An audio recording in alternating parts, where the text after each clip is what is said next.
Tem muita coisa pra gente comentar hoje e vamos que vamos. Começando aqui pelo julgamento de Bolsonaro, que tem muita coisa pra gente falar, em especial do PT. Escuta isso aqui. A turma da CNN entrou em contato com o Marco Aurélio para perguntar: ministro, ex-ministro, a opinião do senhor, grande jurista, compôs, fez parte da corte mais importante desse país, se aposentou por agora. O que é que o senhor tem para falar? Vejamos. Em entrevista à CNN, o ministro aposentado do Supremo Tribunal Federal, Marco Aurélio Mello, afirmou que causa perplexidade a ele o fato de o STF julgar pessoas que não possuem prerrogativa de foro, como os envolvidos nos atos do dia 8 de janeiro de 2023 e ex-presidentes da República, como Jair Bolsonaro. Segundo Marco Aurélio, casos como esse deixam a população sem entender. O ministro aposentado afirmou, abre aspas, continuo perplexo porque a competência do Supremo Tribunal Federal é de direito estrito. Pessoas que participaram daquela arruaça lá, uma alusão ao 8 de janeiro, estão lá no Supremo Tribunal Federal. Porque não sei, eles têm direito a um juiz de primeira instância. Marco Aurélio ainda afirmou, abre aspas, durante os 31 anos que estive no STF, quando alguém terminava o mandato, a gente baixava as ações para a primeira instância. Qual foi o órgão que julgou o presidente Lula? Foi o Supremo? Por que agora o STF vai julgar Jair Messias Bolsonaro? Isso é que a sociedade fica perplexa. Fecha aspas. Eu acho que quando eu vi da primeira vez esse vídeo, eu não entendi direito. Mas agora vendo os argumentos do Marco Aurélio Mello, quando ele diz, quando o Lula saiu da presidência, o julgamento dele foi para a primeira instância. E agora, ouvindo de novo e refletindo, eu só chego a uma conclusão. Marco Aurélio Mello é um antidemocrata. Você está flertando, ministro, com o fascismo. Opiniões aí extremistas, de extrema direita. Você está colocando em risco o Estado Democrático de Direito. Como o senhor ousa lembrar que no caso do Lula, o processo voltou para a primeira instância? A população está com perplexidade ao ouvir a sua opinião, ministro. Sério, assim, na boa. Porque hoje é dia de festa, ministro. O PT montou uma grande banca de especialistas com transmissão ao vivo a partir das 9 horas da manhã. Pedro Serrano, grande Pedro Serrano, rapaz, Lênin Streck. Os outros também são bem conhecidos, o Marcelo Shoa tá sempre enchendo o saco aí nas redes sociais. Quando você vai olhar essa linda turma, se você procurar uma lista de prerrogativas, eventos de RE, quem sabe até, né? Parcerias com grandes advogados, grandes bancas de advogados, tipo a VAR de advogados, né? Do Valfrido Vardi. Você com certeza vai ver, né? Esse grupo forte, sempre em defesa do Estado Democrático de Direito. E para falar das coisas importantes em relação ao Estado Democrático de Direito, temos que lembrar que Polícia Federal descobre importação de armas de guerra para o tráfico do Rio de Janeiro. Entregas eram feitas pelos Correios e transportadoras. Os Correios estão ligados à administração federal? Só um questionamento. Peixão, um dos chefes do terceiro comando puro, utilizava os Correios e DHL Express para comprar, né, guarda-chuvas, munições, granadas.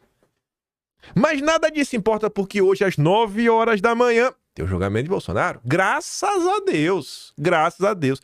Isso é besteira. Alguém quer saber aquilo da Polícia Federal? Aí vamos continuar. Ladrões levam carga de armas e munições em São Paulo. Dona do material ACBC disse que averigua o ocorrido. Grupo abordou o caminhão na rodovia Anhanguera. Já li aqui esse texto. Tá pequenininho, mas eu consigo. O Leonardo Coutinho, jornalista antidemocrático, flerta com a extrema-direita, quer dizer que os bandidos saíram de casa para roubar um carregamento de armas e munições em um HB20.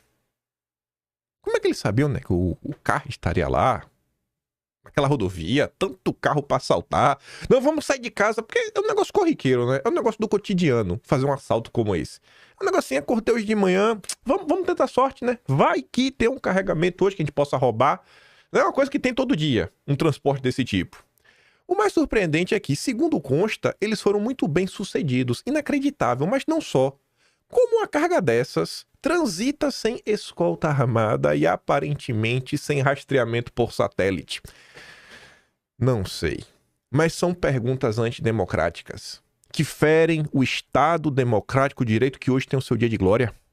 Hoje é o dia de glória, hoje é o dia em que todo brasileiro, ou qualquer pessoa de qualquer país que queira observar o que acontece no Brasil nos pormenores, qualquer pessoa hoje vai entender através da Globo e do petismo. Ao observar a Globo e o petismo, qualquer cidadão do mundo que queira entender, ele vai conseguir compreender o que acontecia há 2000 anos atrás, quando a turba enfurecida, tomada pelo ódio, de um lado viu Pilatos lavar as mãos e o povo escolher Barrabás. Vocês vão entender. Você fala, cara, mas como é que eles escolheram Barrabás? Hoje o PT e a Globo vão te explicar. Mas você vê, ó, o motorista de um caminhão que transportava ferramentas e munições da CBC foi abordado por criminosos na rodovia Anhanguera, na zona norte de São Paulo, por volta das 6 horas da tarde, e teve a carga roubada pelo grupo. O material levado tinha como destino a cidade de Jundiaí, no interior de São Paulo. O condutor, um homem de 63 anos, disse para policiais militares rodoviários que seguia pela via quando, na altura do quilômetro 20, um HB20 preto encostou ao lado do seu caminhão. Perdeu o Playboy. Os criminosos teriam se aproveitado de um congestionamento, segundo o motorista. O homem então teria aberto a porta do passageiro, entrado na cabine, seguido por um cúmplice. Ambos estariam com ferramentas nas mãos. A dupla então fez o motorista dirigir o caminhão até uma estrada de terra, em uma área chamada Sítio da Glória. Parte da carga foi transferida para o HB20 e para um Citroën C3. A ação teria demorado menos de 10 minutos. Nem a polícia, nem a empresa detalharam a quantidade de objetos levados e quais os tipos de ferramentas. Os criminosos fugiram no HB20 preto, depois encontrado abandonado na favela Santa Rita, e um Honda Civic prata. Procurado, a CBC diz ter recebido da transportadora o aviso de que um alarme foi disparado em um dos caminhões e que teria acionado a polícia. Mas nada disso importa, porque hoje, 9 horas da manhã, é o dia de compreender Barrabás. Hoje vai entender como você consegue moldar a opinião pública para ele escolher Barrabás. Nada mais importa. Hoje é o dia da festa democrática. Globo, PT juntos, ao vivaço, o julgamento superdemocrático de Bolsonaro. Mas se você é antidemocrata, saiba também que PCC corrompeu agentes da Receita em portos e aeroportos, diz a Polícia Federal. Só notícia fresquinha. Ontem. Notícia de ontem. Trocas de mensagens indicam que célula da facção criminosa contava com apoio de agentes públicos para enviar cocaína à Europa. Ela vai à Amazônia Azul. É porque os agentes sérios estão fazendo a série aeroporto, área restrita, para ver se o passageiro ultrapassou em R$50 o limite de cota ou se é celular pessoal ou não, né? A turma tá as preocupações no Brasil, mas nada disso importa, porque hoje, 9 horas da manhã, é o dia da festa da democracia. 9 da manhã, PT, Globos unidos, para te mostrar como é que se escolheram Barrabás. Mas vamos voltar. Estadão. Sou juíza há 34 anos. Nunca vi uma insegurança pública como a de hoje. Entrevista longa, não vou entrar nos pormenores. Mas sua juíza tem 34 anos, parece que não aprendeu nada, me perdoe. Ela ousou discordar do ministro Ricardo Lewandowski, que com certeza é muito mais inteligente do que era, porque já foi ministro do Supremo. Então não tem como ela ser superior a ele. E ela ousa discordar dele da fala, né? Ela discorda completamente da ideia de que a polícia prende mal e o judiciário é obrigado a soltar. Quem ela pensa que ela é para discordar do ministro Lewandowski? Também não faz nenhuma importância, porque hoje, 9 horas da manhã, é o dia da democracia. PT, Globos unidos, para te explicar como as pessoas escolheram Barrabás. Com a participação de grandes especialistas. Prerrogativas em peso vai estar fazendo aí a cobertura, as melhores análises do dia. Mas vamos voltar. Diretor da ANTT migra para a CSN, a quem garantiu um alívio. Pouco. Recifrão 3,4. R$3,40? Não. Tem uma letra bi ali do lado. E não é bi no cunho amoroso. É bi de bilhão. Rapaz, que alívio, viu? O que seria de sua vida com alívio de 3,4 bilhões? O máximo de bi que você pode conseguir, né? É um abraço másculo ou um abraço aí de uma bela mulher, a depender do lado que você tá. Diretor-geral da Agência Nacional de Transportes Terrestres, por quase 4 anos, Rafael Vitali, foto em destaque, vai trabalhar como diretor institucional da CSN. A empresa tem interesse direto nas decisões da agência reguladora e foi beneficiada em mais de 3 bilhões de reais por decisão do próprio Vitali. O cara trabalhou por 4 anos na NTT, acabou tomando a decisão que ajudou a CNN, mais de 3 bilhões, e agora ele vai trabalhar na CSN. Parte relevante do negócio da CSN envolve o setor ferroviário, que é regulado pela ANTT. A empresa é controladora da Transnordestina Logística SA, TLSA, e da Ferrovia Transnordestina Logística SA, FTL, com malhas ferroviárias na região Nordeste. E é a principal acionista da MRS Logística SA, que controla 1.643 quilômetros de ferrovias que cortam São Paulo, Rio de Janeiro e Minas. As ferrovias respondem a mais de 16% dos lucros da empresa. Enquanto diretor-geral da NTT, Vitali participou ativamente da costura de um acordo, no 2022, garantiu à CSN uma economia de 3,4 bilhões em valores de abril de 2021.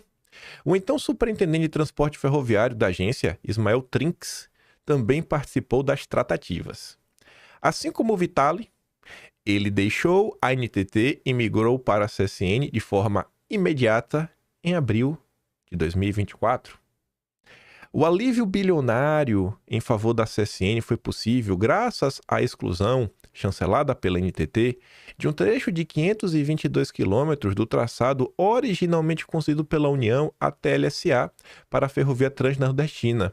Esse trecho todo ele no território de Pernambuco, conectaria Salgueiro a Porto de Saúpe. A CSN considerou naquele momento que a construção e operação posterior desse trecho seria economicamente inviável. O traçado representava pouco mais de 30% do valor de implementação da nova Transnordestina. É Vitali quem assina o termo aditivo ao contrato de concessão, eliminando a obrigação da TLSA de construir o trecho e limitando a Transnordestina à conexão entre Piauí e o Ceará até Porto de Pecém, vizinho a Fortaleza. O acordo também conta com as assinaturas de Marcelo Cunha Ribeiro, diretor executivo da CSN, que é interveniente do termo aditivo, e Ismael Trinks, que figura como testemunha, e que o Trinks foi também para trabalhar na CSN. Vitali também teve participação direta em um outro acordo relevante envolvendo a MRS Logística, outra empresa do grupo CSN. A concessão da MRS na região Sudeste foi obtida em 1996 com prazo de 30 anos, portanto, a concessão caducará em 2026. Aí, em 28 de julho de 2022, a NTT, com Rafael Vitali, assinou um acordo com a MRS, garantindo a renovação antecipada. Aí, os caras saíram da NTT e foram trabalhar na CNN. O que é meio estranho. Quem é que lida com essas questões? Em geral, a Comissão de Ética Pública, a CEP, da Presidência da República, que hoje, dos 7 nomes, 6 foram indicados pelo Lula. As contratações de Vitali e Trinks pela CSN foram validadas pela Comissão de Ética Pública da Presidência da República. Apesar do interesse direto da companhia sobre a NTT, o órgão colegiado dispensou ambos de cumprir quarentena de 6 meses, aplicada em casos em que se identificam potencial conflito de interesses. A CEP, Comissão de Ética da Presidência, Comissão de Ética Pública da Presidência da República, a maioria de lulistas, né? Tá aqui, ó. A CEP Vitali afirmou que pretende assumir o cargo de diretor institucional. Aqui são palavras do jornalista Tássio Lourenço equipe. Leia-se lobista. Eu não gosto dessa palavra. Essa palavra é feia. É relações institucionais da CSN, atuando na relação com clientes, fornecedores e agentes públicos. O cara que estava na máquina, na NTT, vai para a CSN ser diretor institucional para lidar com a máquina. E a Comissão de Ética Pública da Presidência da República, com maioria lulista, achou de boa. Vitale alegou à comissão de ética que não teve acesso a informações privilegiadas na NTT e que a atividade da CSN é siderurgia e mineração, minimizando a atuação direta da companhia na área logística. O ex-diretor da NTT alegou ainda que a geração de lucro e dividendos da CSN está em setor diverso às atribuições desempenhadas por Vitale na agência, o que não é verdade. Conforme o último balanço da companhia, o setor de logística responde por 8,1% das receitas líquidas do grupo.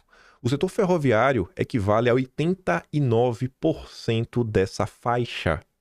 A participação do setor é a mais forte nos lucros. As ferrovias, aí da turma da CSN, respondem por 16,8% do EBITDA ajustado do grupo CSN. E o EBITDA é o quê? É o índice que mostra o lucro líquido de uma empresa, adicionando juros, impostos, depreciação e amortizações. Depois que você vê, realmente tira lá tudo, lucro mesmo, para valer, quase 17%, graças às ferrovias. E recebeu uma baita ajuda do Vitale do Trinks. Não é o Trunks, não, do Dragon Ball, é o Trinks. E não, mas ele falou para a Comissão de Ética Pública que estava de boa. O ex-diretor da NTT disse ainda que não manteve relação relevante com a CSN. No entanto, Vitale participou de ao menos 20 reuniões com representantes da MRS Logística, já com a Transnordestina Logística foram 32 agendas. Empresas que é a CSN, né? Também. Meio dona. Ao liberar Vitale de cumprir quarentena de 6 meses, o conselheiro relator Edivaldo Nilo de Almeida citou o próprio caso do Trinks como precedente para justificar a decisão de liberar o Vitale. O ex-superintendente da NTT foi liberado a trabalhar na CSN em maio do ano passado, conforme revelou o jornalista Thales Alcântara. Mas nada disso importa, porque hoje, 9 horas da manhã, o PT e a Globo vão te ensinar o que é democracia. O julgamento, onde você vai entender por que o povo escolheu Barrabás. Não se preocupe, a Globo está aí, ao lado do PT, os melhores especialistas da área. Hoje é dia de festa no Brasil. Se você não está feliz, é porque você é antidemocrático. É porque você acha que uma mulher que pegou lá o batom, ela não pode fazer parte de um golpe de Estado e 14 anos de prisão está muito além da conta. Mas é a opinião de gente antidemocrática, que não sabe das coisas. Mas voltando para o mundo real. Notícias inúteis. Mas não sei por que eu resolvi falar dessas notícias inúteis hoje. Tem julgamento, né? Hoje. Infelizmente, esse julgamento aqui não será ao vivo, até porque também não começou nenhum julgamento. Mas outra corte, dá para chamar de corte, né? Um Tribunal de Contas da União, pede ao governo Lula dados sobre contrato de 478,3 milhões para a COP30. Estamos falando aqui meio bilhão de reais. A gente falou há pouco de 3,4 bilhão de reais. A área técnica do TCU viu possíveis irregularidades no contrato firmado entre o governo, Lula, e a Organização de Estados Ibero-Americanos para a Educação, a Ciência e a Cultura, a OEI, para a organização da COP30 e pediu ao governo federal uma série de esclarecimentos. Umas coisas meio estranhas. O caso foi revelado pela CNN em fevereiro. A secretária, aliás, a secretário, né? Deve ser a secretária. Deve ser a secretaria. Secretaria Extraordinária para a COP30, vinculada à Casa Civil da Presidência da República, fechou um contrato de 478,3 milhões sem licitação com a organização.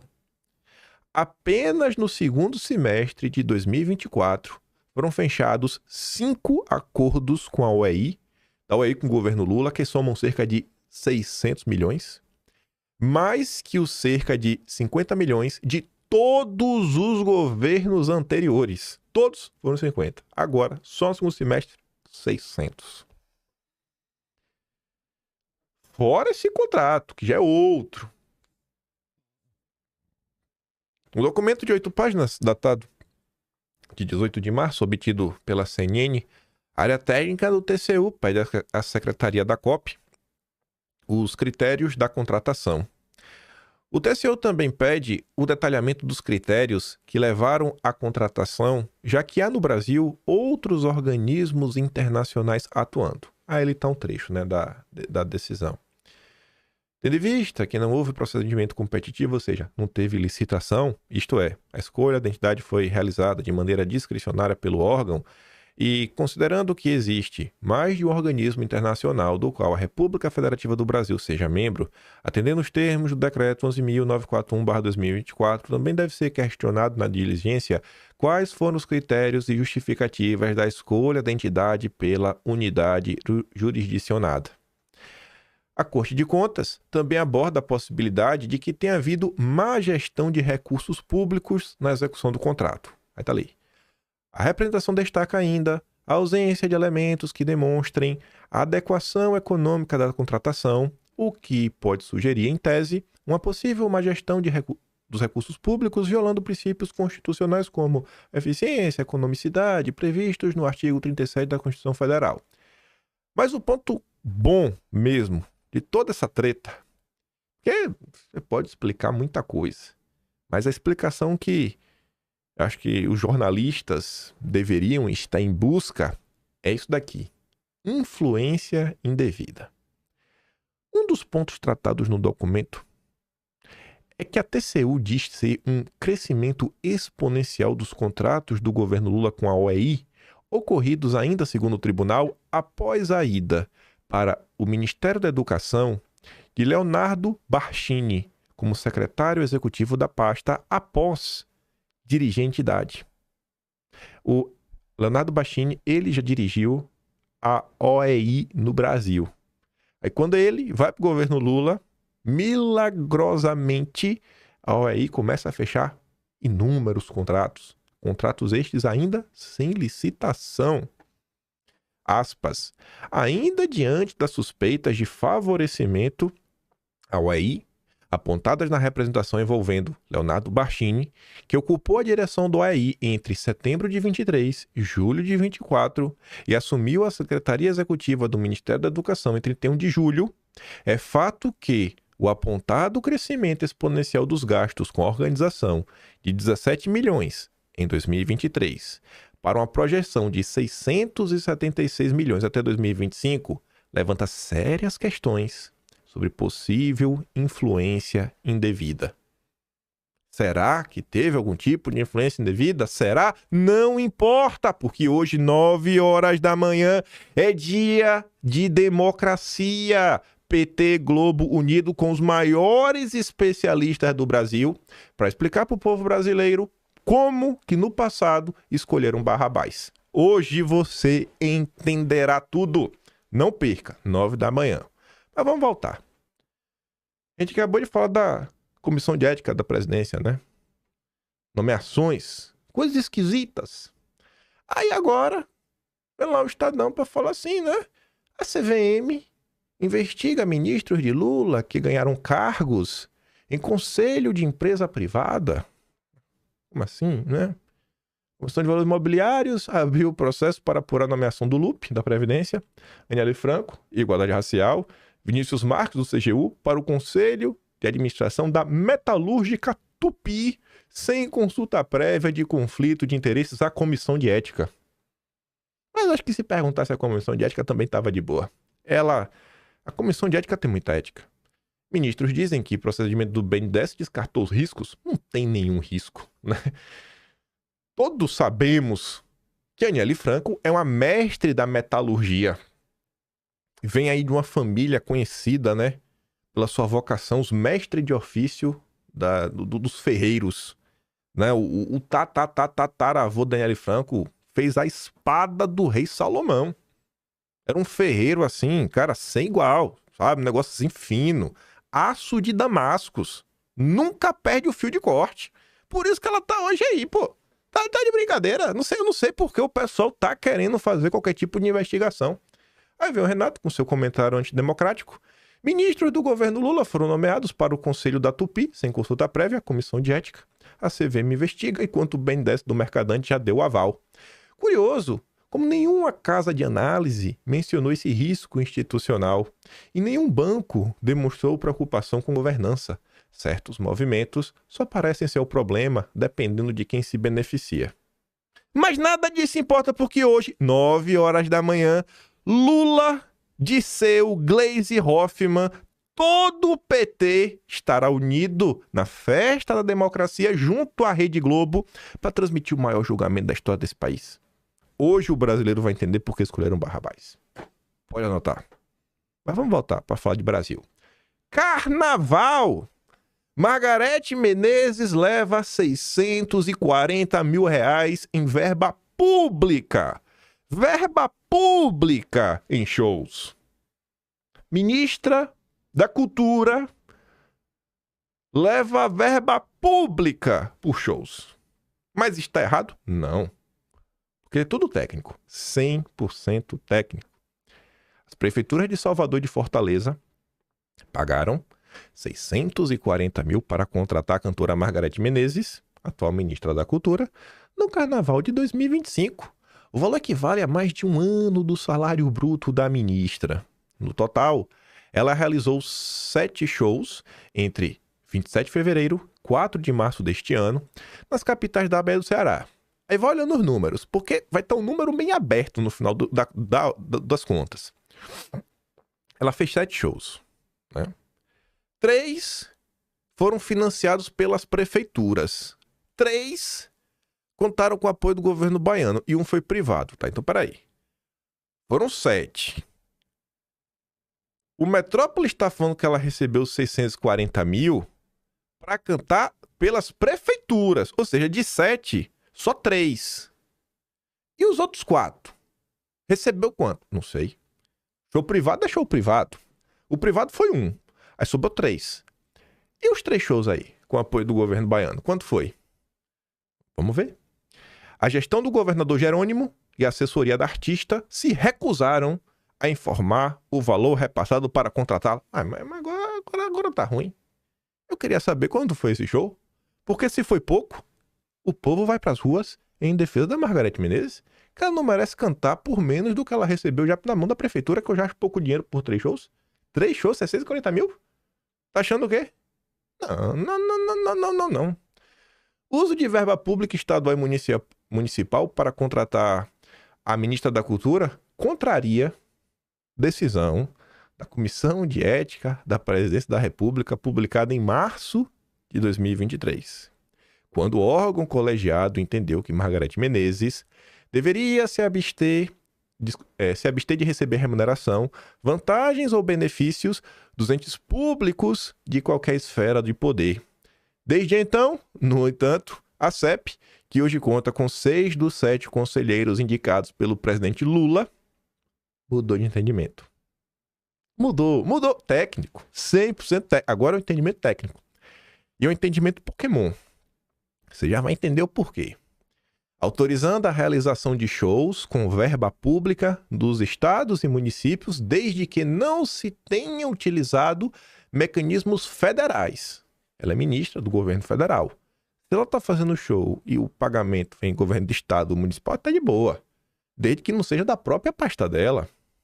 Como não pensamos nisso antes, né?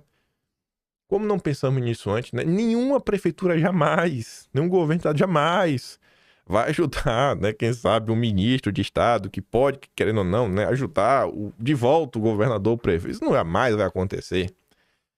Os contratos foram firmados pelas prefeituras por inexigibilidade, ou seja, sem licitação. Mas eu adoro isso. É o PT. Mas eu te falo... Calma, ainda tem mais. Antes de explicar essa decisão técnica. A decisão Pokémon. A Prefeitura de Salvador, por meio da empresa Salvador Turismo, a Saltur, contratou a cantora por 290 mil. Fez 2 shows. Também em Salvador, Margarete Menezes cantou no bloco Os Mascarados, em 27 de fevereiro, no Trio da Cultura, em 1º de março, e no show do Oscar do Carnapelô, em 2 de março. Em todos esses eventos, há referências de apoio financeiro do governo da Bahia, mas nem o executivo estadual, nem a assessoria da cantora informaram os valores de contratação. Margarete Menezes encerrou a turnê de carnaval em Fortaleza. A prefeitura local contratou o artista por 350 mil reais, sendo que 150 mil foi cachê, 34 mil empresária, 33 equipe técnica, cachê de músicos, 80 mil passagens, hospedagem, alimentação e 52 mil a impostos. Aí pra gente entender, antes de entender, temos que lembrar de novo. Hoje, 9 horas da manhã, PT, Globo, unidos pela festa da democracia. Né? Você tá aqui mostrando algumas coisas que estão acontecendo no Brasil que, para você entender, por que esses assuntos aqui não ganham destaque? Porque isso aqui é inútil. O importante é isso aqui, ó. É o evento do ano. É o show da democracia. É o show da democracia. Mas vamos entender a decisão Pokémon. Comissão de ética ignorou precedente ao liberar Margarete para shows. A Comissão de Ética Pública da Presidência da República contrariou o precedente do próprio órgão colegiado ao liberar a ministra da Cultura, Margarete Menezes, para realizar shows pagos com dinheiro público de municípios e estados. Um mês antes do carnaval deste ano, Margarete foi às pressas à Comissão de Ética Pública para esclarecer se poderia receber dinheiro público de entes municipais e estaduais. Contrariando a decisão anterior de janeiro de 2023, a CEP concluiu que sim, ela pode receber dinheiro público para realizar shows desde que a verba não seja federal. Aí tá ali. A Comissão de Ética Pública é atualmente formada por 7 pessoas, sendo que 6 delas, olha a mágica, 6 delas foram indicadas pelo Lula. Logo no início do governo, Lula destituiu, ou seja, removeu, demitiu em atos sem precedentes, porque essas pessoas tinham mandato até 2025. Então, nunca antes na história desse país, o PT tem dessas, 3 membros do órgão que tinham mandato até 2025 e haviam sido indicados por Bolsonaro. Tinha 3 nomes que eram do Bolsonaro. E tem mais um ainda que tá aí, né? Que o Lula não colocou. Então tinham 4 a 3. Mas aí o Lula fez a mágica do PT. Em janeiro de 2023, essas pessoas antidemocráticas que foram justamente demitidas, após assumir o cargo de ministra da Cultura, Margarete já foi lá, toque, bateu na porta. E aí? Posso cantar ou não? Margarete havia procurado a Comissão de Ética para saber se podia realizar shows privados ou pagos com dinheiro público que haviam sido fechados antes dela tomar posse no governo. Na ocasião, o conselheiro João Henrique Nascimento de Freitas, indicado por Bolsonaro, ou seja, um antidemocrata, concluiu que o ministro que cuida de verbas para um setor não pode ser beneficiado pessoalmente por esses recursos. A decisão foi revelada pelo jornal Estado de São Paulo, Estadão. Essa decisão sequer foi citada no despacho desse ano que liberou Margarete Menezes. Aí a turma do Metrópolis foi atrás. A coluna, o atual presidente da CEP, Manuel Filho, confirmou que houve uma evolução no atendimento. Evoluiu. Charmander virou Charmeleon, ou virou Charizard de vez. É um Pokémon. Os Pokémons evoluem. Uma decisão técnica. Tudo muito técnico. Apesar de, na decisão de 30 de janeiro, do então conselheiro, João Henrique Nascimento Freitas, indicado por Bolsonaro, constar que ela não poderia receber recursos dos entes públicos de qualquer esfera do poder, nas outras 3 decisões, especialmente nas 2 mais recentes, de 24 e 25, a vedação ficou restrita ao recebimento de recursos públicos federais. A gente evoluiu o entendimento. Evoluímos. Mas o que é importante? O que é importante mesmo é que hoje, 9 horas da manhã, Lula, Disseu, Gleisi, Lindenberg Farias, todo o petismo, junto com a Globo, vai estar aí transmitindo ao vivaço o maior julgamento da história desse país, para a população brasileira entender por que o povo escolheu Barrabás. É bíblico, é cíclico, as coisas não mudam. Mas vamos lá, para mais um caso, que não é caso de polícia, né? Não é. Essa notícia que saiu na imprensa que... Enfim, né? Como são democratas, eles merecem um tratamento democrático. João Campos, aliado do Lula, prefeito de Recife, compra livros superfaturados. Lá vai. Superfaturados com base no... Quem que disse isso? Porque livro é conhecimento. Conhecimento não tem preço. Parece piada, né? Mas se alguém chegasse pra tu e falasse assim, ô rapaz, deixa eu te contar uma história. Sabia que teve um julgamento esses dias no Brasil? Tinha lá os caras acusando o fulano de superfaturamento pro livro super caro. E aí o juiz colocou como justificativa que conhecimento não tem preço.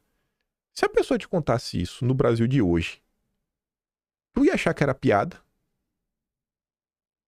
Tu ia achar que era piada ou tu ia achar, não, rapaz, no Brasil parece até que pode ser verdade uma notícia dessa. Veja o Brasil de 2025. Veja como estamos no Brasil de Lula. Prefeitura de Recife, comandada por João Campos, comprou livros superfaturados para professores ao custo de R$ 1.690 a unidade. Ao todo, o sobrepreço verificado pelo Tribunal de Contas do Estado de Pernambuco é de mais de 3,3 milhões. Enquanto o kit do aluno, comprado por João Campos, custa 58 a unidade, o do professor chega a 3.438 cada, cerca de 60 vezes maior, apesar de serem bastante semelhantes. Mas justo, né? Para cada 60 alunos você tem um professor, então o livro do professor é 60 vezes mais importante. Já arrumei outro argumento técnico para justificar essa decisão. Eu tenho que parar de ajudar o petismo. O relatório do TCE propõe a responsabilização do então secretário de Educação de Recife, Fred Amâncio, que pediu demissão na última semana em meio ao escândalo das creches, dos secretários executivos, dos chefes de divisão, das equipes técnicas, da MindLab. Também pede multa à empresa de 1,6 milhão. Aí tá ali, né? Entenda o superfaturamento. O kit dos estudantes comprado pela gestão inclui 3 livros, uma jogateca, um kit de jogos e uma caixa. O segundo, por sua vez, conta com 5 livros e uma jogateca. Como são 300 kits didáticos, o superfaturamento alcança basicamente 1 milhão por ano. Ainda que se trate de uma obra intelectual, nota-se fora de qualquer razoabilidade o valor de 3.380 para os 2 livros de professor, se excluído o custo de material do aluno, que é R$ 58, enquanto que os 2 livros do aluno, né, dá 58. Estes sim compatíveis com kits semelhantes do mercado. Destaca-se que a eventual alegação de economia de escala não justificaria também discrepância dos referidos preços. Aí tá ali. Tu vê que é o mesmo kit, né? A diferença é que tem esses 2 a mais, né? Livro do aluno, livro do aluno, livro do aluno, livro do aluno, livro da família, jogateca. O professor não ganha nem a caixa. Mesmo sem a caixa, você bota 2 livros, sai de 58 para 3.438. A atuação dos agentes públicos se deu de forma negligente, sem a esperada observância do dever e cuidado do zelo com a coisa pública, enquanto que a contratada não pode se eximir de responsabilização pelo sobrepreço ofertado e seu superfaturamento, sobretudo na contratação por inexigibilidade de licitação. Mais uma coisa que acontece numa compra sem licitação. Mais uma. É uma coincidência sem igual. No documento, também constam indícios de direcionamento na escolha da empresa contratada, a MindLab. Haveria exigências que só poderiam ser atendidas pelo empreendimento. Mas coincidência, né? Você faz um edital, você faz pedidos que só uma empresa pode fornecer. E a empresa que pode fornecer, fornece livro superfaturado. Com certeza tem uma explicação boa para isso, né? É porque isso é direção técnica, 100% técnica. A coluna, a prefeitura de João Campos disse ainda que o documento é preliminar, não foi julgado. Não foi julgado ainda, gente. Calma, ainda será julgado. Já a MindLab disse que não concorda com o favorecimento de empresas em negociações governamentais e que já se manifestou ao TCE. Esta não é a primeira vez que o TCE vê superfaturamento em projetos sob a alçada de João Campos. A coluna mostrou em dezembro que a Corte Estadual de Contas constatou sobrepreço de 7 milhões na obra do Hospital da Criança. Da criança! O hospital para as crianças! Criança, rapaz! 7 milhões. Mas nada disso importa porque hoje, 9 horas da manhã, PT Globo Unidos, com os maiores especialistas do direito, com o selo de verificado do grupo Prerrogativas, os maiores advogados ao Brasil, porque são maiores, porque eles são petistas, Eles fazem o L, eles estarão te mostrando a festa da democracia. A festa da democracia. É um tapa na cara, né? Viver no Brasil. Viver no Brasil é tomar um tapa na cara. Você acorda de manhã não com despertador, mas com um tapa na sua cara. Nem que você não perceba, você já tomou um tapa na cara. Todos os dias você toma um tapa na cara para acordar. Esse é o Brasil. Este é o Brasil. Tem que levar no humor para você não surtar.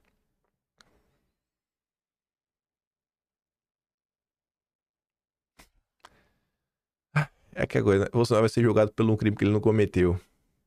Da forma como tá acontecendo. Ah, velho. Eu nem lembrava que tinha isso aqui, né? Lula foi viajar. Eu não sei nem o que o Lira tá fazendo nessa foto, né? Não é mais nada. É o que o Lira tá fazendo aí? Não é presidente de nada. Mas foi lá pro Japão. Aí o pessoal colocou ali um sapato que parece com o sapato do Lula. Eu não sei se é. Parece. Se o sapato do Lula for aquele Zegna, tá custando 10 mil reais. Eu espero que não, porque o Lula é um cara humilde. O Lula não gosta de coisa cara, né? Mas até que foi vestido pela Janja, né? Botou uma gravata aí que parece uma corda de amarrar jegue. Enfim, né? É o Pacheco. Olha a desenvoltura do Pacheco. Chega, não entra no enquadro da foto. Mas nada disso importa, porque hoje, 9 horas da manhã, PT Lula unidos, pra te explicar porque o povo escolhe Barrabás. Merval Pereira, hoje, 4h30 da manhã, escreve algo que só alguém da Globo, né, conseguiria escrever. Começa um texto falando: nossa, estamos vivendo a repetição de coisas, é tão simbólico. Quando celebramos 40 anos de democracia, temos que julgar novamente o tipo de golpe de Estado, de pessoas antidemocráticas. O fantasma do golpe militar ainda está ao nosso redor, sabe? Toda aquela ladainha chata. Chata, chata, chata, chata, chata, chata. Do início até o fim. Aí lá pras tantas, no meio do texto, eu vou até ler a manchete, né? Julgamento da infâmia. Todos que foram identificados participando da baderna e das invasões merecem ser punidos, mas não na mesma proporção. Aí lá pro meio das tantas, o Merval começa a dar sua opinião. Queria saber que a opinião do Merval não é porque ele está preocupado com a Débora, ou com pessoas que estão na condição similar da Débora. A preocupação do Merval Pereira é com a narrativa. É uma pena que juízes ainda não tenham conseguido separar os inocentes úteis, levados a invadir os prédios das praças dos três poderes, naquele vandalismo horroroso, enquanto mentores e financiadores, que hoje começam a ser julgados no Supremo, permanecem soltos durante muito tempo. Aí depois ele fala, né? Ele mesmo e seus colaboradores mais próximos, como almirantes, generais, estão no banco dos réus, são fã de Bolsonaro. Todos os que foram identificados participando da baderna e das invasões merecem ser punidos, mas não na mesma proporção. Afirmar que aquela cabeleireira irresponsável que pichou a estátua da justiça com batom, participou de uma revolta armada é uma loucura. Acaba dando a impressão de que não está sendo feito justiça, mas sim uma vingança, uma revanche, que não é papel do Estado brasileiro. Aí, qual é a conclusão do Merval? Por isso também, espera-se que o julgamento histórico de hoje seja conduzido com equilíbrio. Até aqui chegamos no mais puro equilíbrio. Até aqui chegamos no mais puro equilíbrio. Não teve nenhum deslize, nenhuma derrapada, não aconteceu nada. Não tem uma correção a ser feita. De nada! Incrível! A única correção talvez seja a fake news da Daniela Lima, né? Sobre o computador da BIM. Tirando isso, não, tudo técnico. 100% técnico. Para que o movimento político em favor de uma anistia aos envolvidos na revolta fracassada não tenha ambiente favorável no Congresso. Assim como não se pode exagerar na dosimetria para não dar asas à teoria da conspiração. A conspiração, viu, gente? Também não se pode deixar que mentores e financiadores do golpe infame fiquem à solta, né? Então, esse povo aí meio conspiratório, que acha que tem uma perseguição no Brasil, é maluquice. Tudo técnico. Tudo amplamente democrático. Tudo muito democrático. Ontem saiu uma notícia aí que o Fux pediu vista. E é dia de julgamento. Esse aqui é o caso da Débora, né? Mas tem vários outros casos. Vários outros casos que tiveram também ao longo do tempo. É porque o da Débora, ele ficou meio marcante, porque sabe quem é ela? É a mina do perdeu o mané com batom. É o que conseguiram colocar de maneira objetiva na hora de individualizar, né? Mas se você perguntar pra alguém, tá, o que é que ela fez além disso? O que é que ela fez além disso? Assim, que você consegue mostrar com imagens, por exemplo. Ela está sendo acusada de golpe de Estado, conspiração, organização criminosa, tudo aquela coisa que vocês estão por dentro aí, né? Mas enfim, vamos ver aí, né? Como é que vai ser o julgamento. Como é que vai ser o desfecho disso daí. Mas a preocupação de toda a imprensa é, cara, tem que julgar para o povo não pedir anistia. O pessoal que já tomou 17 anos de cadeia tem que continuar 17 anos na cadeia. Tem que ficar 17 anos na cadeia. Eu entenderia, gente, de coração, eu realmente entenderia se a imprensa começasse um coro falando, cara, a gente tem que, né, realmente tá chegando o momento de falar uma anistia, vamos trabalhar pra gente deixar Bolsonaro de fora. Eu entenderia, de coração, eu entenderia, porque a imprensa jamais vai aceitar que Bolsonaro seja alvo da anistia, mas usar essas pessoas, os inocentes úteis, sabe, pra você pegar o peixe grande, isso não tem condição nenhuma. Eu tava passando no Twitter, a chamada do Corvo chamou minha atenção. O melhor de tudo é a cara de bocó do Dória. E olha que eu nem gosto do Zé Bonitinho, né? Do Ricardo Nunes. Assina embaixo aí o que o Corvo falou. Tenho nenhum apreço pelo Ricardo Nunes. Mas olha isso aqui. Do resultado, seja de um lado ou de outro, vai ter um reflexo no país. O que a gente espera é que as pessoas que têm essa responsabilidade desse julgamento possam ter muita sobriedade, muita noção da sua responsabilidade, né? Mas eu queria já deixar claro, primeiro, que não era nem para estar acontecendo lá. Ele não tem foto, ele não é presidente, ele não tem foto, era para estar acontecendo em primeira instância. Não é possível que o cara do rap lá, o traficante, teve uma condenação menor e está solto. Não é possível que tantas pessoas de altíssima periculosidade tiveram penas menores e estão soltas, e uma pessoa que não tem nenhum antecedente criminal, que tem 2 filhos, um de 10 anos e um de 7, seja condenada a 14 anos. No meu ponto de vista, respeitando qualquer outro ponto de vista. Não é aceitável o que fez. Mas não é possível. Quando o rapaz pegou galão de gasolina e foi aqui na estrada do Borba Gato e pôs fogo, pegou uma pena lá da cesta básica. Alguém vai me falar que o Ricardo Nunes é um bolsonarista? Pô, ele até recebeu apoio de Bolsonaro, né, nas eleições, mas convenhamos, né? Tem que ser muito descarado pra pegar esse cara e jogar na bolha do bolsonarismo. Na bolha da direita, conservador e tudo mais. Pode estar mais direita, óbvio. Mas, pelo amor de Deus também, né, velho? Mas, enfim, né? Queria que a imprensa desse destaque nisso daqui, né? A imprensa como um todo. Bota lá, pô. Destaque aí, fala. O que tá acontecendo? Mais pessoas falando em torno desse assunto. Nas suas falas para CNN, o Marco Aurélio Melo também falou sobre a anistia. Isso aqui é curtinho, é 20 segundos. Olha, em entrevista à CNN, o ministro aposentado do Supremo Tribunal Federal, Marco Aurélio Melo, comentou o projeto de lei para anistiar os condenados pelos atos do dia 8 de janeiro. Ele disse, abre aspas, o perdão é sempre bem-vindo. Anistia é virada de página. Seria uma pacificação, diminuiria a polarização no país. E a anistia, sendo aprovada, não é passível de ser questionada. Fecha aspas. Olha a entrevista. Mas será que o pessoal quer pacificar o país? Será que existe algum interesse em pacificar o país? Será? Eu queria, né? Mas, enfim. Ontem o Gadelha, do meio da tarde, tá comentando que o Hugo Mota prometeu uma reunião para decidir a urgência do pé da anistia. Parece até piada, mas não é piada, porque esse negócio de data no Brasil, o pessoal tá... Assim, são as coincidências que incomodam. O Hugo Mota, ele prometeu realizar uma reunião no dia 1º de abril. Não pega mal? Não pega mal, né? Mas tudo bem. 1º de abril vai ter a reunião para decidir se pauta ou não o requerimento de urgência do projeto da anistia aos condenados pelo 8 de janeiro. A promessa foi feita por Mota em conversa com o líder do PL na Câmara, o deputado Sóstenes Cavalcante, na sexta-feira. Segundo Sóstenes, que está à frente da articulação, a reunião terá apenas líderes de siglas que vão assinar o pedido de urgência. Ontem, no podcast do Vilela, que Bolsonaro foi, depois o Tarcísio chegou lá, ficaram juntos falando várias coisas. Uma das coisas que eles chegaram a abordar foi a questão da anistia, e é uma afirmação que o Tarcísio fez, assim, fez sem meias palavras, não acho que Tarcísio ia prometer uma coisa que ele não possa cumprir, ele falou, cara, o Republicanos irá apoiar a anistia. E ele diz lá que o Marcos Pereira teria feito uma declaração que foi distorcida. Distorceram o que o Marcos Pereira falou. Se distorceu ou não, hoje eu não tô nem aí, irmão. Assim, vai apoiar, vai. Então, pronto. Ótimo, ótimo. Então distorceu. Então apoia aí e pronto. Águas passadas. Tu vai apoiar? Vou. Então, águas passadas. Eu só quero que esse pessoal reencontre a liberdade. Só.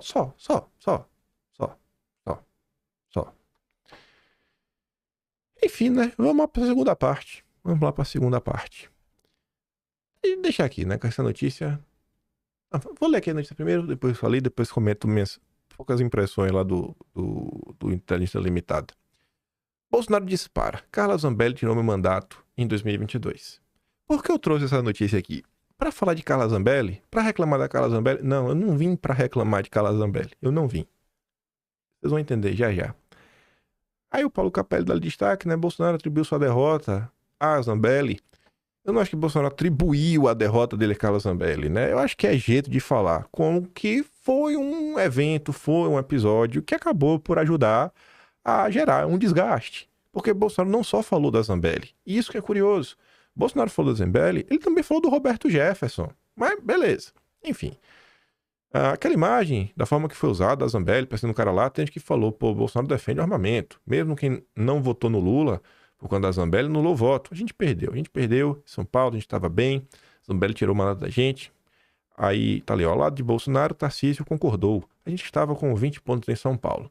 Aí eu vou deixar aqui, antes de comentar essa coisa do Zambelli, que eu não quero comentar sobre a Zambelli. Não é esse o ponto. Não é esse o ponto. Vocês já vão entender.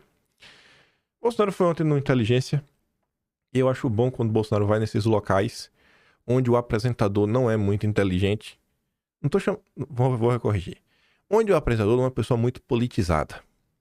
O Vilela é um cara inteligente, mas não é um cara muito politizado. Não é o cara que conhece os pormenores da política, não faz a mínima ideia quantos deputados existem, quantos senadores existem, quantos deputados precisam aprovar uma PEC, o que é uma comissão especial, o que é um pedido de urgência. Não faz a menor ideia disso. Então é aquela conversa que se o cara está disposto a conversar, a ouvir, fazer perguntas, ele vai fazer perguntas que o cidadão comum, que não é politizado, faria. E teria interesse em ouvir. Bolsonaro tem uma coisa que... Ontem eu vi uma pessoa comentando que às vezes Bolsonaro ele começa a contar as histórias e às vezes ele não conta a história com assim, uma forma linear, que fica às vezes fácil de entender. E às vezes ele conta como se as pessoas meio que já tivessem um certo conhecimento do que está acontecendo. Nem sempre é assim. Tem muita coisa que ele traz um contexto para o cara entender. Então, às vezes não tem essa contextualização. Quando o Bolsonaro vai em um programa da direita em especial, como a maior parte da audiência já está mais focada na coisa, isso daí vai. E os próprios apresentadores nas perguntas normalmente deixam a coisa aí porque ninguém quer a explicação básica, porque todo mundo que já sabe a explicação básica. Já quando o Bolsonaro vai nesses locais, tanto como você assistir a entrevista do Flow, a entrevista do Vilela, que eu ainda acho que foram melhores do que a do Léo Dias, as perguntas. O Léo Dias fez pergunta pessoal, umas coisas assim diferentes, deu uma humanizada na imagem de Bolsonaro, foi tão desgastado nos últimos anos. Mas essas duas entrevistas, como os caras perguntam, pô, mas não entendi isso. Então, Bolsonaro tem a oportunidade de voltar, de falar, explicar com calma. Enfim, rolaram vários recortes. Só falou de um monte de coisa, falou do caso do Felipe Martins. Uma coisa que chamou minha atenção, com tudo que está acontecendo no Brasil nesse presente momento, o Vilela que começa a perguntar, né? E aí, pô, direita, preocupada com o Senado e tudo mais. E aí abriu espaço. E, poxa, no momento que as coisas estão, ainda ter cabeça para começar a citar a lista de pessoas que ele vai apoiar para o Senado. Ó, cara, o Senado já tem um fulano, ciclano, beltrano, Paraná, isso, aquilo, outro. E você vê pela quantidade de nomes que o Bolsonaro tá falando, uma pessoa não fala isso assim de bate-pronto se já não tiver raciocinado um pouco sobre isso antes. Então você vê que é um assunto que tá na cabeça do cara. Com tudo que tá acontecendo no país e tudo mais, tá na cabeça do cara que, pô, tem que trabalhar pra gente ter maioria no Senado. Existe algum tipo de preocupação? Porque, veja só, veja se não é uma questão de lógica. Se Bolsonaro tivesse preocupado só e somente só com ele, por que ele estaria preocupado com a eleição municipal, eleição para deputado federal, governo e Senado? você está preocupado com ele ia estar preocupado com a disputa pela presidência. E só estaria falando da disputa pela presidência. Se a preocupação dele fosse só a família dele, ele ia falar dele, a disputa da presidência, e falar, olha, meu filho vai disputar tal, filho tal, filho tal, acabou, Zé Fini. Não ia estar sugerindo vários nomes ao redor do Brasil, isso, aquilo, outro, fazer o que está acontecendo, relatar algumas coisas. Então, me incomoda muito ver, no tempo que estamos agora, um momento que a galera fala tanto, né, de, assim, você vê umas coisas, você ousa tecer alguns comentários críticos sobre algumas figuras na direita, surge influenciador que você nunca nem ouviu falar debaixo do tapete para defender e falar que você está dividindo a direita. Mas na hora de você mostrar alguma coisa, na hora de você ter uma certa união, uma coesão em torno de Bolsonaro, rapaz, não, mas veja bem, não, aí ele tá errado o tempo todo. Mas, enfim, né? Eu acho que o momento agora, mais do que nunca, deveria ser de apoio ao Jair. Mas minha opinião não conta. Por quê? Porque eu só faço passar pano, né? Então, enfim, mas minha opinião, se eu pudesse ser ouvido por alguém, eu ia falar, cara, eu acho que mais do que nunca deveria ajudar e apoiar o Jair. Enfim, se você roda nas redes sociais, principalmente no Twitter, você acompanhar o debate público de pessoas bem conhecidas, tem vários cortes. Inclusive cortes que foram divulgados pelo próprio Bolsonaro. Um dos cortes foi o do Felipe Martins. Muita gente divulgando o corte dele, explicando sobre a questão. Cara, não tem. Você teve golpe? Cadê? Então, vamos. Que minuta é essa? Ele começa a explicar um monte de coisa. Ninguém compartilhou esse tipo de coisa. O corte que a direita, inteligente, que faz críticas construtivas, jamais ataca, ela só se preocupou em compartilhar um recorte. Que foi esse recorte da Zambelli. Então, eu não quero falar da postura da Zambelli, da fala de Bolsonaro. Eu quero analisar a reação da direita em relação a isso daqui. Foram mais de 3 horas de podcast, 3 horas e 16, eu acho que foi 47, 3 horas e 16. Só e somente só tem esse corte circulando nesse setor super inteligente da direita. A fala de Bolsonaro sobre a Zambelli. Diversas pessoas comentando sobre isso. Aí, olha como o central da direita faz essa postagem. Bolsonaro defende Zambelli de julgamento, mas acredita que a atitude da deputada prejudicou. Esse comentário achei interessante, porque, vou mostrar para vocês os comentários que vieram depois, muita gente parece que esqueceu a parte do podcast que Bolsonaro, antes de falar sobre isso, ele está defendendo a Zambelli, que acha que não é justo ela ser caçada. Poxa, gente, qual é a lógica? A Zambelli, ela conseguiu votos porque ela andou com a ferramenta na mão? Por estar com a ferramenta na mão, ela teve alguma vantagem eleitoral naquilo ali? Ainda mais que foi no segundo turno, ela já estava eleita. Ela já estava eleita. Não faz nenhum sentido. Então como é que... Assim, é uma coisa que eu não vejo a relação do que aconteceu com a eleição da Zambelli, então não faz sentido ela ser caçada por isso. E Bolsonaro defende ela. Vamos ver aqui o recorte todo. Dúvida que a TV Globo pegou essa imagem, foi ela, o Jefferson, Roberto Jefferson. Foi a semana anterior, mas prejudicou, lógico que prejudica. E a da Carla Zambelli, porque eu sempre defendi a arma de fogo para cidadão de bem. E essa minha política deu certo. Porque do final do governo Temer até o final do meu governo, baixou em quase 30% o número de mortes por arma de fogo no Brasil. Então, Deus, você não viu violência mais no campo. Você não viu o MST agindo. Você não vai combater a criminalidade, não vai entender, com pombinhas por aí. Então, isso aí, essas medidas que nós tomamos, ajudou. Agora, aquela imagem, da forma que foi usada, a Carla Zambelli perseguindo o cara lá. Aquilo é muito forte. Aquilo teve gente, olha, o Bolsonaro defende armamento. Então, o pessoal, mesmo que não votou no Lula, anulou o voto. A gente perdeu. São Paulo estava bem aqui, né? A gente estava com 20 pontos. Quase 2 milhões, né? Foi. E aí, o que acontece? A Carla Zambelli tirou o mandato da gente. Ela tirou o mandato da gente. Você perde 5 pontos, quer dizer, sua diferença é de 20 para 10 pontos. Que é 5. É 5 que você perde. Aqui em São Paulo dá quantos votos aí? Você ia dar 1 milhão de votos. 1 milhão de votos. Todo o Brasil todo. Entendi.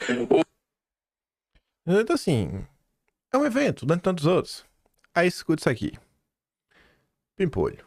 Pimpolho do Novo Testamento é um cara diferente. Não chamar o Jair de Frouxonaro. Tô indo dormir, rapaziada. Mas eu assisti inúmeras vezes o começo da parte que Bolsonaro menciona a Zambelli e vocês estão postando só o corte pra lascar com ele. Bolsonaro defende ela da cassação. dizendo se fosse uma esquerda, não teria toda a repercussão da época. Ele menciona também Roberto Jefferson. Mas a direita esqueceu tudo isso, né? Fica muito claro que aquilo que ele falou no podcast, ele já falou para a própria Zambelli. Pois é evidente que o núcleo de ferro é ele, Tarcísio e o próprio Informa que perderam em torno de 1 milhão de votos com a polêmica, pois a Globo bateu firme. Aí eu passando no Twitter, e eu gosto de coisa assim. Eu gosto. Não tem nem como fazer piada. Eu gosto de coisa assim. Eu gosto da galera que pega o print, sai pra esfregar na cara, né? Assim, fala e prova. O João, ele bota um print do dia 29 de outubro de 2022. Dia da confusão da Zambelli. Esse aqui foi o senso comum da época dos caras. Agora que Bolsonaro repete isso, tá jogando a culpa. Aí quando você mostra, toma bloco. Frouxonarista, né? Nem a gente, tá reclamando dos frouxonaristas, que foi chamado só de frouxo. Aí, gente, se você vai lá no Twitter e digita lá, né? Zambelli elegeu Lula do dia 28 ao dia 30. Olha lá. Olha os comentários da época. Zambelli elegeu Lula. Você arriscaria um resultado, Gustavo? Acho que a desvarada da Zambelli elegeu Lula. Zambelli elegeu Lula. Obrigado, Zambelli. Elegeu Lula.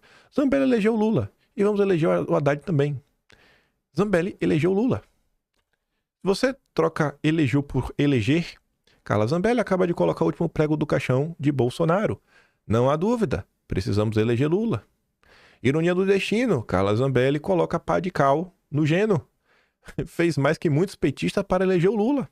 Carla Zambelli acaba de eleger Lula, mas também acaba de promover informalmente um conflito civil. Carla Zambelli, doida, né? Emocionalmente, blá, blá, blá. Parabéns, Bolsonaro e seus apoiadores, vocês acabam de eleger o Lula. Carla Zambelli acabou de eleger o Lula, obrigado. Zambelli acaba de eleger o Lula, parabéns. Zambelli ajudando o Lula a se eleger. Zambelli comunista. Carla Zambelli, como sempre, vai eleger o Lula. Parabéns aos envolvidos. É o que eu quero comentar com isso. Hoje começa o julgamento de Bolsonaro. Dia 25, deixa eu ver aqui. Dia 25 de abril. Deixa aqui, ó. Dia 25 de abril. Tanta coisa acontecendo.